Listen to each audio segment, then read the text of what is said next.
When we met, for some reason, we talked about race, we talked about identity, we talked about migration, we talked about Africa, we talked about America, we talked about so many things. So I want us to talk about those things on camera. So let's start. You are African American. Okay. Okay. You are Black American.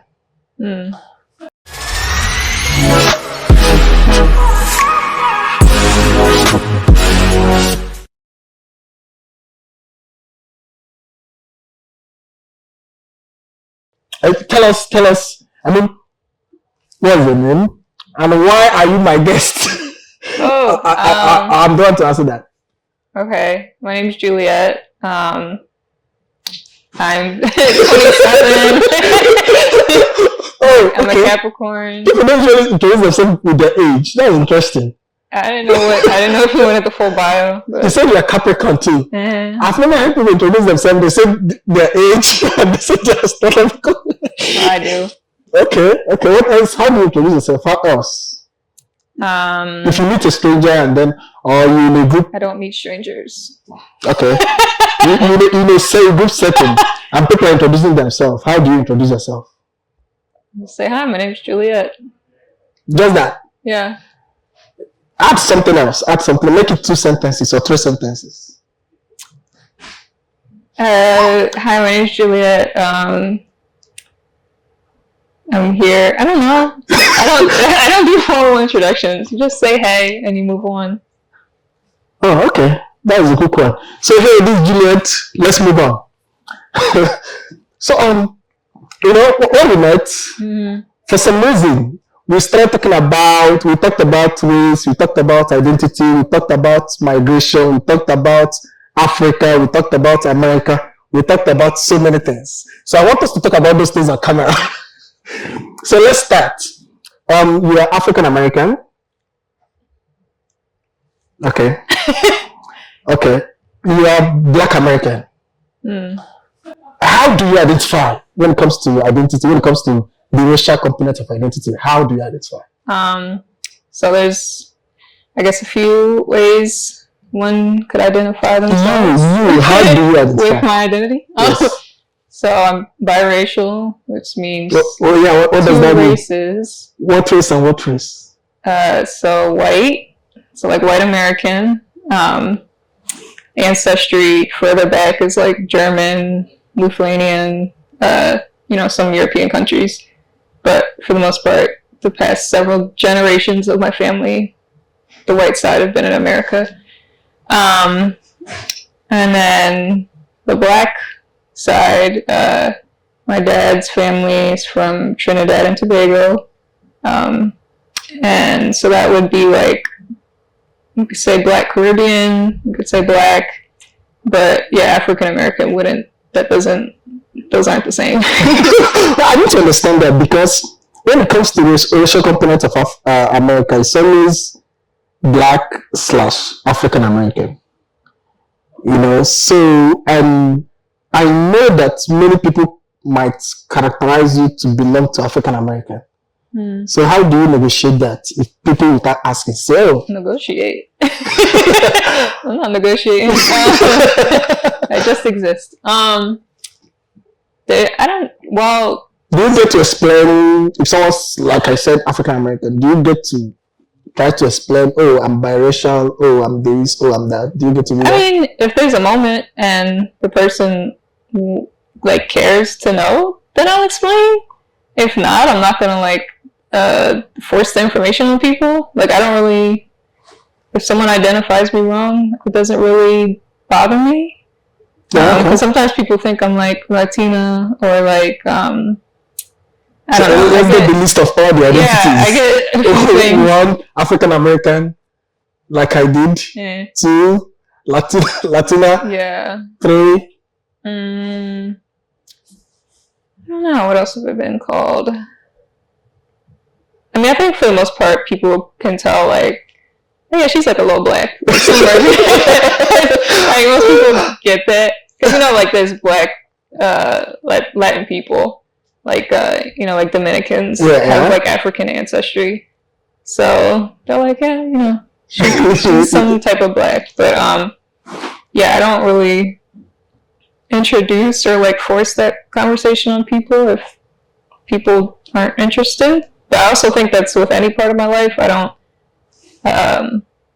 know. I only share with people who are interested in knowing. Okay, so you're interested in knowing. I want us to talk about identity. You know, in America, identity is a big part of the components of the country. They say land of immigrants. They say, actually, America is the only place you get to find Nigerian American, African American, Chinese American, this American, fully embracing that sort of identity. Caribbean American, you know, whatever. If you come to Nigeria, there are foreigners who are Nigerians, but it's usually trying to identify as this or this. I used to live in Sweden. There are many foreigners in Sweden, but it's either you're Swedish or you're something else. You know, but in America is where people kind of fully embrace those two identities. So when it comes to you, what do you fully embrace as from a personal perspective? How do you really identify? In terms of my race? Yes, I'm talking about race, yes. Race at this point. See, I feel like this conversation is always tricky because when you fall under a lot of categories, yes, how do you? People will be like, okay, so what is your main one? What is your main race? And it's like, they all exist. Everything exists at the same time. There's not like, for me personally, like, I don't feel like one identity trumps another. Okay. They're just all coexisting together in human form. So I personally am not one to be like, you know, I'm just American and that's how I identify, or I'm just black. It all exists at the same time. Yeah, but I'm just curious. These questions are from a point of curiosity, you know, because these are not conversations that you just get to hear every day. I mean, you're half black, half white, and that makes you mix through components of, you know, many identities, as you might put it. If you get married to a white guy, you have a child. What race will that child tilt towards? Yeah, I don't know. Obviously, like genetically, they would have African ancestry by way of the Caribbean. But part of race. Maybe race as a social construct in the society. How do you think they will, you know, forget about the genetics and the history? Well, I was going to say part of race is visual. There's like a visual aspect to it. So yes, genetically you could have African ancestry, but you could appear to just be white. So I don't know. That's one of those things where it's like when the time comes, I have to like figure it out. But like to kind of figure out every scenario of like, okay, if I have a child with an Asian man, how are we gonna da-da-da? And if I have a child with a white man, how do I make sure that they know they're like, I don't want to do all that hypothesizing right now. I don't even know if I'm going to have kids. So it's like, you know, we'll see when we get there. Okay. And I also don't think I'm going to be someone that's like going to avoid the conversation. Like, yeah, we're going to talk about it. Like, especially if it's a child that looks white. But obviously I'm their parent. Like, there needs to be a conversation of like. It's quite interesting. It also opens up the conversation of the social construction of race. You know, there's no absolute to anybody. We are just components of many races and many places. You know, we are living those ideals, ethnicities, tribes, mention it, of different places and different parts of history. So bringing that back to the US, when it comes to the question of race, identity, and specifically you have a father from the Caribbean side, and then a white American mom. Are you Caribbean by any? Pick one. We've moved from the social construction of your identity and all those things. Now we're not talking about the realities of it based on how you feel, how you view it, how you see it. Being that you have one parent from the Caribbean side, do you have a relationship existing in the Caribbean? Do you have any connection to the Caribbeans, or that's just a tale of stories from your dad and grandparents? And how is it for you? Yeah, I think it depends. Every biracial person's experience is going to be different in terms of how you connect with the cultures of each parent. Obviously, I was born and raised in America, so culturally, I am more that, and there's more of an effort, or there has to be more of an effort, especially from a parent, to make sure you're culturally connected to that other country that you're not from. Are you? I don't know. I have a connection. I don't know where it is on the scale of like, Okay. I mean, definitely. Let me make it easier for you. When last did you visit the Caribbean? Which part of the Caribbean? Yes. So yeah, my family's from Trinidad and Tobago. I've not been there. You've not been there. But I've been to. This is a taboo, This is a taboo where I come from. But you're from Trinidad and Tobago. You've never been there. Okay, are plane tickets free? What do you mean? If you save for traveling, no matter how expensive, money. No matter how expensive it is, if you save for 5 years, you travel there. So what are you saying? I'm gonna go eventually on my own money. But growing up, I don't think that was like in the cards. Like let's take the kids to Trinidad. Like, I think also my grandparents live in the U.S. Lived in the U.S.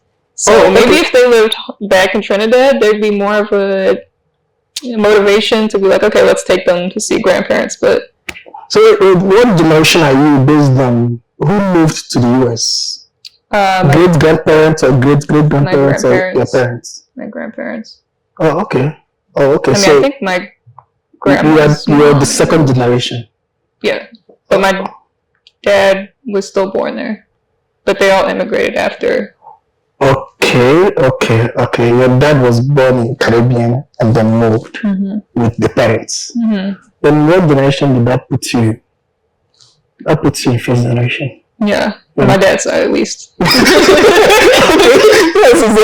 the part of you is the migration. Okay, the part of you is migration. The other part. I could apply for dual citizenship, but process is a little much. But I could be a dual citizen. So why haven't you made that choice? Is there a reason, or you've not thought about it? Probably would have been easier if my parents did it when we were, a baby. But I've looked at like how to do it, and it's just kind of, a lot of paperwork, and also the consulate, here. Maybe not say that. Yeah, next question. Do you have any sort of connection that you long to go see, go back to, or is it more like if you go, you some tourists, Yeah, I mean, I'll be a tourist. I'm still American, and I think if I went, people are just going to see you as American, even if you do have family there. You have no distant cousins, sort of? Yeah, I do have like distant family there, but that you talk with?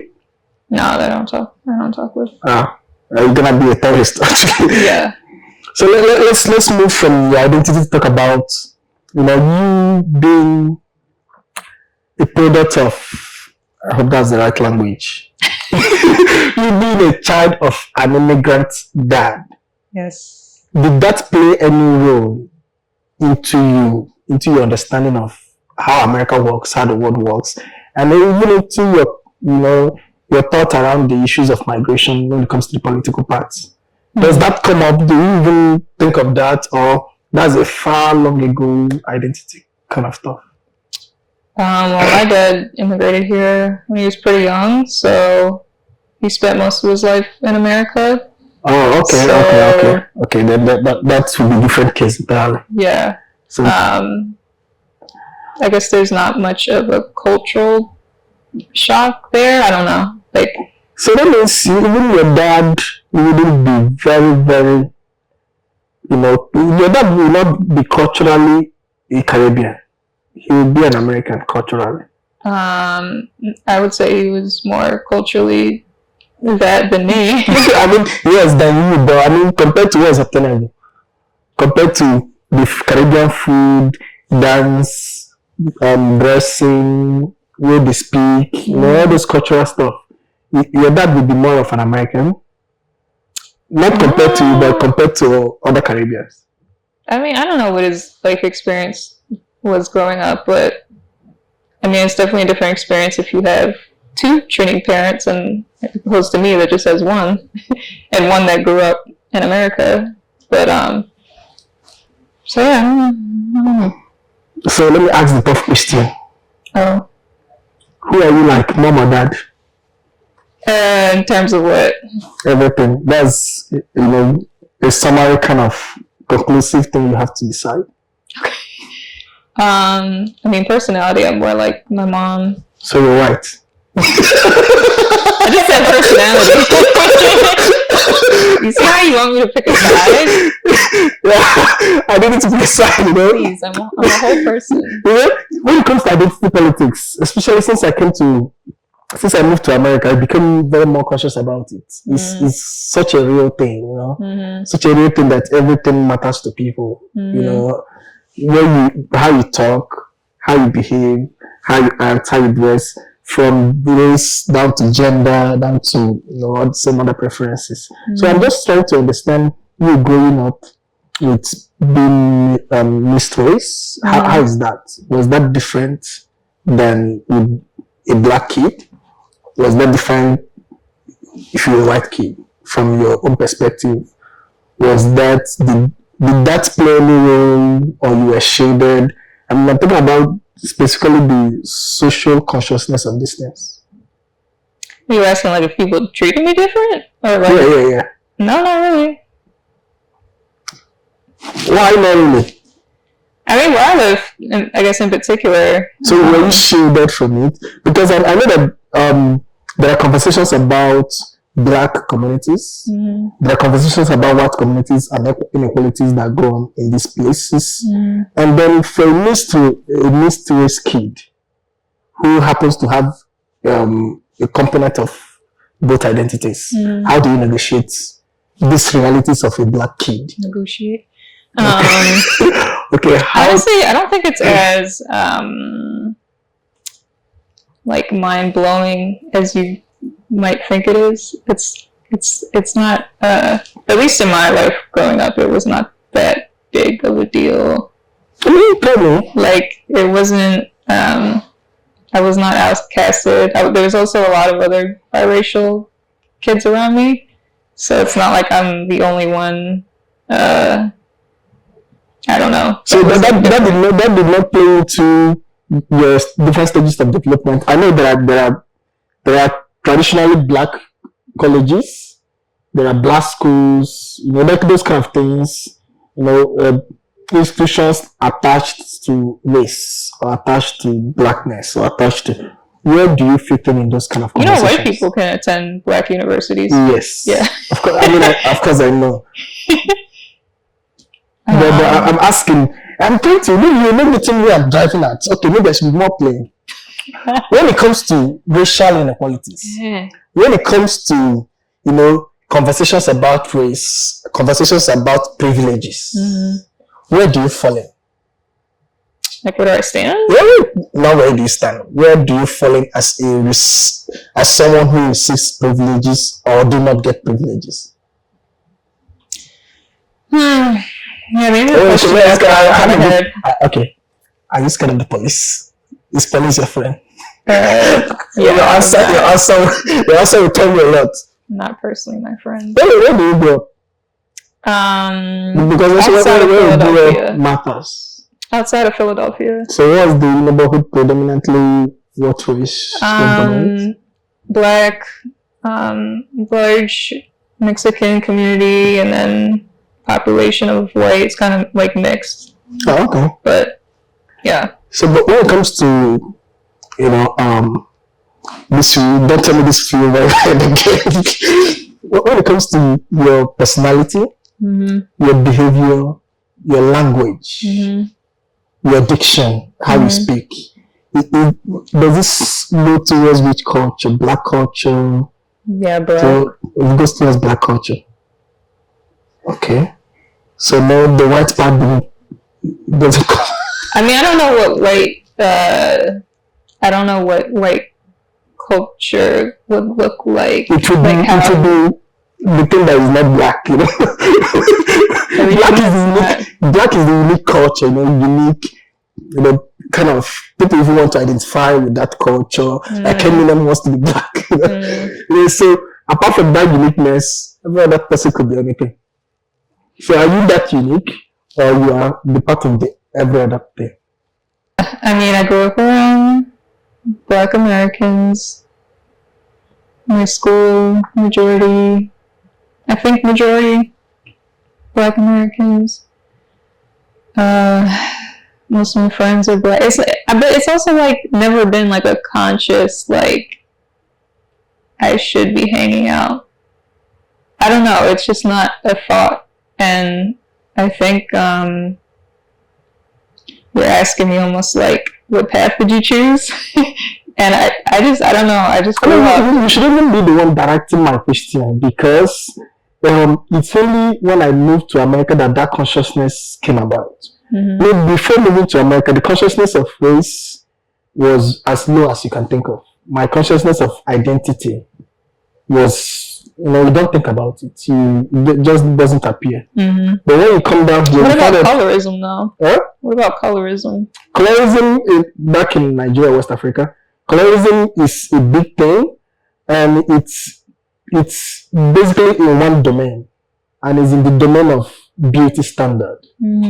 It's in the domain of who is beautiful, what is beautiful. It's in the domain of, the lighter skin is beautiful. And that has a whole lot of roots to colonialism, capitalism, and advertisement, marketing, beauty contests. It's just on a specific domain. It doesn't go far in affecting, you know, so many aspects of daily living. As much as you don't think it affects social status? It might, especially. It will create a problem towards social status, a problem of abuse, and when it comes to preference of people, especially women, you know, specifically women. It doesn't matter if a guy is as black as charcoal or if he's as white as snow. It wouldn't matter, but to a lady, it now matters. Yeah. So, you know, it has these layers of discussion. Colorism is a thing, I agree, but I think it will be in a different domain when it comes to the discussion of race and identity politics. I think it will be done in a different domain. Okay, let's all leave there. Let's talk about you and travels.